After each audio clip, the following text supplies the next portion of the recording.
Muy buena noche, muchas gracias por estar de nuevo con nosotros acá en su programa Acción Positiva.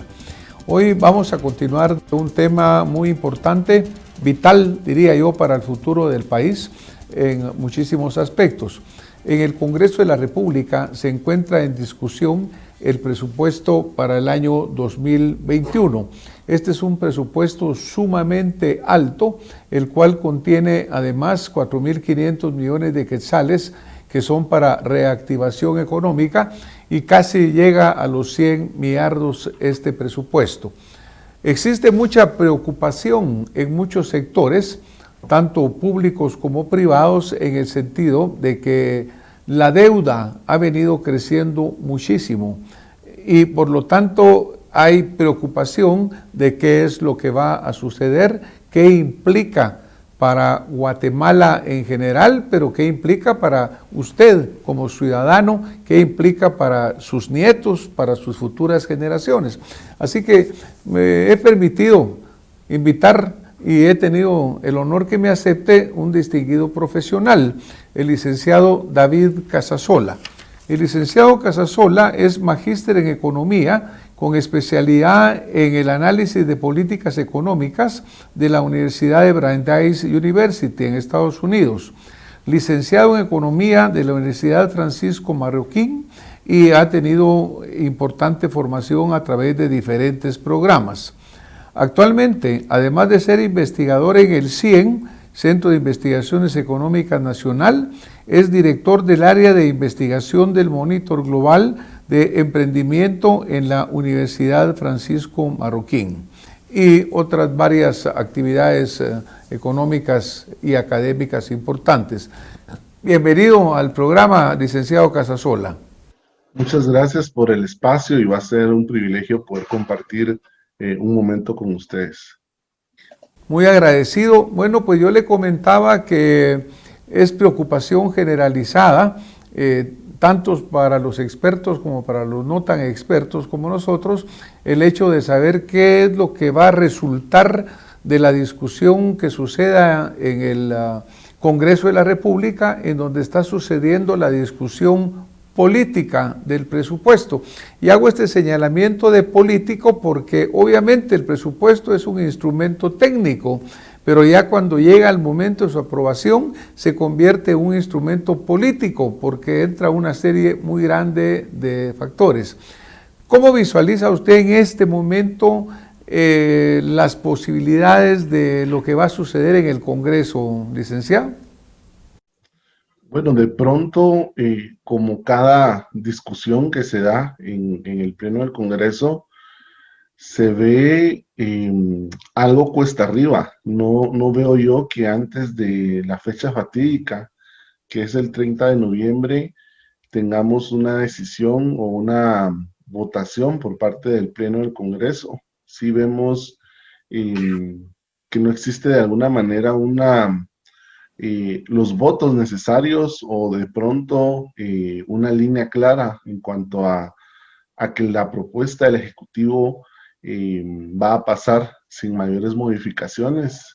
Ahora que ya se están haciendo discusiones específicas, creo yo que ya se han hecho más análisis, ya se han presentado más elementos en cuanto a la composición del presupuesto y yo veo bastante complejo el proceso de aprobación. Yo creo que va a ser muy parecido al año pasado, donde hasta el último día se hizo el intento, recordando que el año pasado no se aprobó el proyecto de presupuesto. Este año pues serían varios factores que hay que considerar, pero de pronto pareciera ser que todavía se necesita hacer más trabajo para conseguir los votos necesarios. Muchas gracias, licenciado. Hay varios puntos que se van agregando en esta discusión. Por ejemplo, leíamos que recientemente la Junta Monetaria avaló una emisión histórica de deuda pública por lo alto que ésta está haciendo. Incluso hubo sectores que participan dentro de la Junta Monetaria, como el CACIF, la empresa privada organizada, representada, que votaron en contra. Creo que la Universidad de San Carlos de Guatemala, los representantes no estaban presentes, pero se dio un voto favorable o una impresión favorable a la propuesta de más deuda pública. Hago este señalamiento porque parte de lo que está siendo muy preocupante es el grado de endeudamiento que tiene Guatemala. ¿Cómo visualiza usted el crecimiento que ha tenido la deuda pública en estos últimos 2 años, por ejemplo, licenciado? Bueno, yo tal vez regresaría un poco hacia lo que han sido históricamente los presupuestos. Cuando uno ve los ejercicios presupuestarios por excelencia en Guatemala han sido deficitarios, han sido desde la época de los 80 hasta la actualidad, no ha habido ejercicio presupuestario donde no se tenga que incurrir en el endeudamiento para poder financiarlo. Sin embargo, se han mantenido endeudamientos, entre comillas, controlados, alrededor de un 2% del Producto Interno Bruto. Sin embargo, con la llegada del coronavirus y con todas las emergencias que se suscitaron, en el 2020 se hicieron ampliaciones presupuestarias que nos llevaron a un déficit alrededor de los 30 mil millones de quetzales, alrededor del 5% del Producto Interno Bruto. Prácticamente duplicamos el déficit fiscal que estábamos acostumbrados a tener y precisamente en esa ola de endeudamiento se suma el proyecto de presupuesto. El proyecto de presupuesto establece un endeudamiento también cercano a los 30 mil millones de quetzales, alrededor también del 5%, y un poco la promesa que hace el Ministerio de Finanzas es que en los siguientes años se va a regresar a un equilibrio fiscal, es decir, que de un déficit del 5%, en 5 años regresaríamos alrededor de un 3-2%. Ahora, lo difícil acá es primero, uno, la credibilidad, que en realidad vaya a existir la voluntad política, porque al final reducir el presupuesto va a requerir hacer recortes, hacer readecuaciones, o va a requerir hacer reformas fiscales. Entonces, creo que por un lado está el tema de qué tan creíble es que en realidad se pueda retomar este equilibrio fiscal. Y segundo, que sobre la mesa ya tenemos el hecho de que Guatemala ha recibido un reajuste en su calificación riesgo país hacia hacer una inversión especulativa, por decirlo así, de ser una inversión estable a hacer una inversión especulativa, tomando en cuenta únicamente lo que fue 2019 y el panorama del 2020. Entonces, si el 2021 se pinta como se presenta el proyecto de presupuesto y no cambia nada, especialmente del lado de los ingresos fiscales, muy probablemente pudiéramos estar ante una nueva revisión negativa en el caso del país. Muchísimas gracias, licenciado. Usted mencionaba exactamente esta revisión que hace esta calificadora de riesgo Moody's, que cambia la perspectiva de las calificaciones para Guatemala de estable a negativa. Y básicamente ellos señalan que es por 2 razones principalmente: el aumento de la deuda y la escasa base de ingresos necesarias para cubrir este funcionamiento. Por ejemplo, cuando nosotros vemos que se habla mucho de que nuestro ingreso tributario es muy bajo, claro que un ingreso tributario en un país cuya economía, al igual que la economía del mundo, prácticamente fue azotada por el coronavirus, muchas empresas cerraron, muchas personas perdieron su empleo, el gobierno entró en una política fiscal expansiva, no solo aquí, sino que en prácticamente todo el mundo. Estaba leyendo recientemente pues el grado de déficit fiscal que ha venido alcanzando Estados Unidos de Norteamérica, que prácticamente es histórico. Pero para el ciudadano, para nosotros, ¿qué significa exactamente este cambio de clasificación que nos da esta calificadora de riesgo, licenciado? Bueno, en el plazo más inmediato creo yo que es una alerta, una llamada de atención que las decisiones que tomamos en su momento como país para afrontar la edad del virus, pues tienen un costo, y parte de ese costo fue de alguna manera sacrificar esa mesura que teníamos en materia fiscal. Ahora, para los ciudadanos de a pie, quizá, pues yo diría que a nivel del sector privado, una de las consecuencias tal vez más inmediatas es que se encarece el acceso a financiamiento a nivel internacional. Es decir, que si yo de alguna forma estaba buscando algún financiamiento, alguna inversión que viniera de afuera, ahora los inversionistas al ver a Guatemala y ver esta revisión en la calificación de riesgo, ellos van a pedir una recompensa, es decir, van a pedir un mayor retorno a lo que anteriormente ellos pedían para venir a hacer negocios en Guatemala. Creo que en el plazo inmediato ese es uno de los principales elementos, que al final eh, pues no se separan las cosas, ven a Guatemala como un todo y el que haya una revisión hacia la baja significa que para atraer inversiones tenemos que dar una rentabilidad adicional a la que anteriormente estábamos haciendo y es decir, eso significa que vamos a tener que ser todavía más productivos para poder dar un mejor retorno sobre proyectos que queramos plantear para atraer inversión. Un argumento que siempre se señala o que muchas veces los funcionarios o algunos economistas dicen es que todavía en relación al Producto Interno Bruto nuestro endeudamiento está permisible, digamos que se considera adecuado. Pero cuando lo medimos contra ingresos fiscales, ahí nos damos cuenta que una quinta parte de nuestros ingresos fiscales están dedicados ya para pagar deuda. Y eso es lo que verdaderamente preocupa. ¿Cómo visualiza usted que estemos en esa situación de riesgo? Porque, por ejemplo, licenciado, ahorita los mercados internacionales, el precio de los dinero es relativamente bajo, pero usted sabe que fácilmente esos mercados pueden cambiar y pudiera aumentar la tasa de interés en una forma significativa. Eso nos pondría en riesgo como país con tan bajos ingresos fiscales. Sí, aquí hay varios elementos que creo que podemos traer a la reflexión. El primero era una llamada de atención que ya traía el Fondo Monetario Internacional a la mayoría de países latinoamericanos, y es que una vez se solventara el desafío del virus, o por lo menos se avanzara en hacerle frente al COVID-19, un problema que iban a tener la mayoría de países latinoamericanos era la huida de inversión, porque muchas inversiones se fueron a buscar refugio hacia sus países de origen. Es decir, todos esos capitales que de alguna manera alimentaron las economías iban a regresar porque no había claridad de cómo iba a retomarse la situación luego del virus.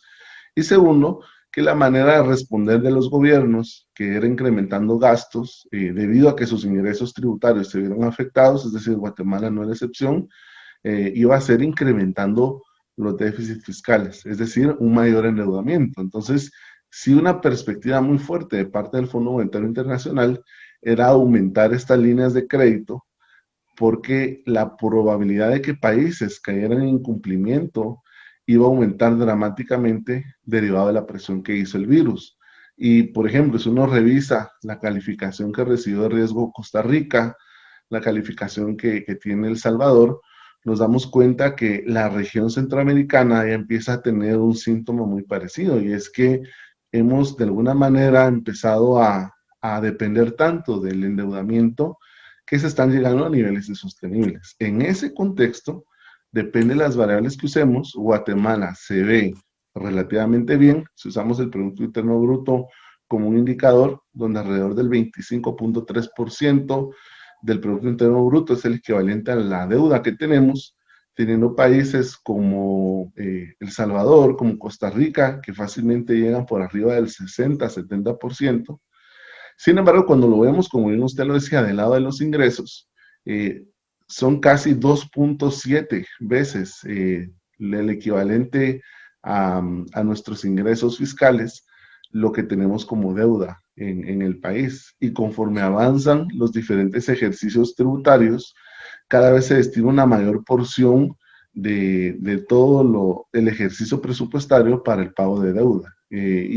Tal vez el dato un poco más alarmante es que cuando nosotros ya empezamos a ver el déficit primario, es decir, si por un momento dejáramos de hacer pagos y nos damos cuenta que estamos en un punto donde no somos capaces de pagar los servicios a la deuda, aún así todavía estamos en números rojos, es decir, ya estamos dependiendo del endeudamiento para financiar gastos de funcionamiento. Entonces, uniendo todos estos elementos que he comentado, estamos en un punto de posible no retorno. Es decir, sí es muy importante asegurarnos primero que exista un retorno detrás de la inversión o del gasto que se está financiando por endeudamiento, porque si seguimos con esta tendencia de que lo que estamos financiando son gastos de funcionamiento con el endeudamiento, al final no vamos a tener una perspectiva de recuperación. Y segundo, si no se fortalece esa capacidad de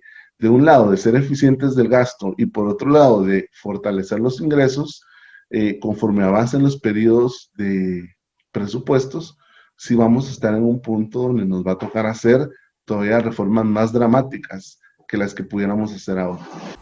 Y yo creo que esa es una situación alarmante en la que sí nos encontramos, porque, bueno, hemos padecido el COVID, como muchos países del mundo, pero también la región centroamericana, pues ahora mismo estamos terminando o saliendo de los últimos azotes tropicales que han venido a traer inundaciones, grandes pérdidas de cosechas, cosechas importantes tanto para la alimentación interna como externa cuando exportamos. Es decir, la región, en vez de tener estímulos para la producción, ha tenido una producción que ha venido siendo flagelada tremendamente. Otra de las preocupaciones de la calificadora Moody's es, digamos, la limitada capacidad de las autoridades para revertir el deterioro y el incremento corrupto e ineficiente del gasto.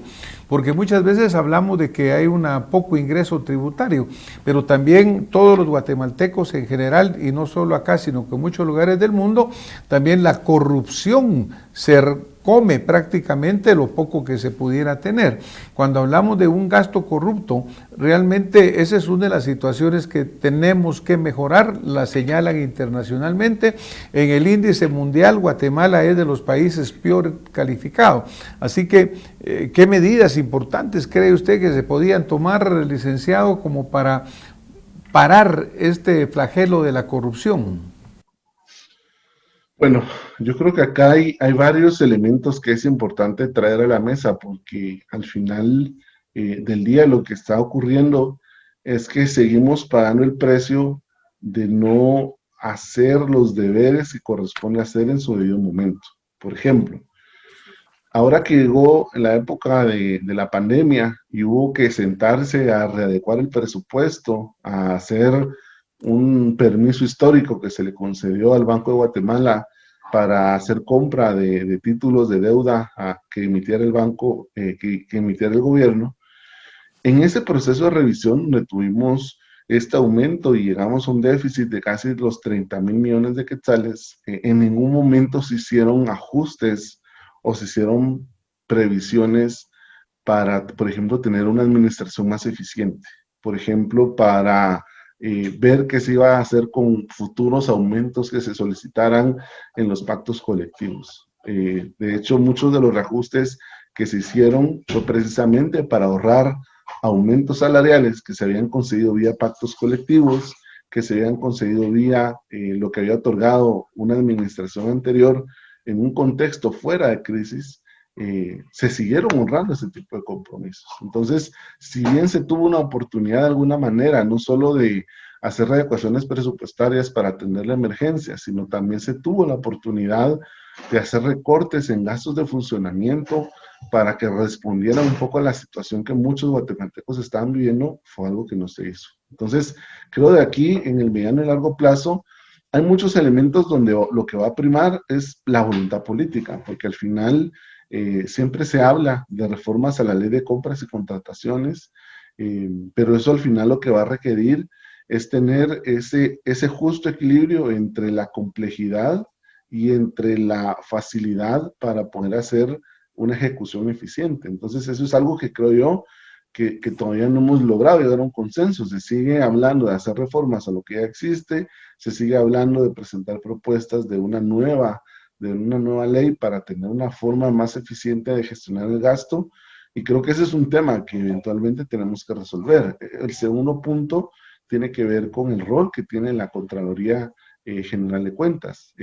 Sin duda alguna, seguimos teniendo muchas intervenciones demasiado forenses donde no terminamos de ver mejoras sustantivas en indicadores que no solo midan que se hayan gastado los recursos, sino que midan el resultado que están generando los recursos. Entonces creo que allí tiene que haber un salto cualitativo, donde ya no únicamente nos conformemos porque los gastos se han ejecutado bajo todas las normativas vigentes, sino que también nos demos cuenta que ese gasto tiene que generar algún tipo de resultado, tiene que haber algún monitoreo de desempeño, y eso es algo que no terminamos de ver. Y por último, yo creo que sí es muy importante empezar a replantearnos, ¿verdad? ¿Cómo es que vamos a lograr empezar a girar hacia tener más incentivos para incorporar más tributantes, para incorporar más contribuyentes a que se formalicen? Guatemala, del lado de la ocupación, el 70% de sus trabajadores se ocupan en actividades informales. Cuando uno ve la base tributaria, tenemos una base tributaria que prácticamente no ha cambiado en los últimos años. Tenemos una base tributaria que ronda casi el, el millón de personas que están siendo contribuyentes, perdón, para ser exacto, con los que contribuyen, por ejemplo, al pago de vehículos. Tenemos 2.5 millones, si los quitamos tenemos casi 1.2 millones de contribuyentes, y es una cifra que no ha cambiado en los últimos 15 años. Entonces, si no, también no, tenemos también ese atractivo para que hoy las personas también puedan incorporarse y participar de la formalidad y ampliar la base tributaria.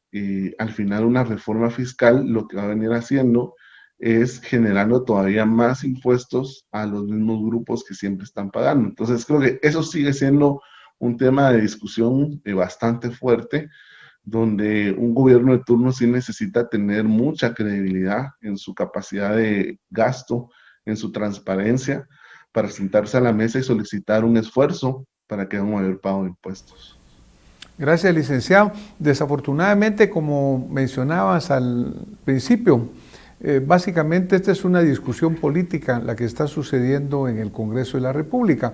Y menciono lo político porque los políticos siempre se aseguran ellos su ingreso y ellos siempre van a recibir su pago, su dinero, pero las que producen el dinero, las fuentes productivas, ese 20-25% que paga impuestos, pues ellos han venido sufriendo muchísimo durante esta pandemia porque tuvieron que seguir con sus empresas, mantenerlas. A la burocracia nunca le faltó su cheque, pero a mucha gente prácticamente tuvieron que ver cómo salían adelante.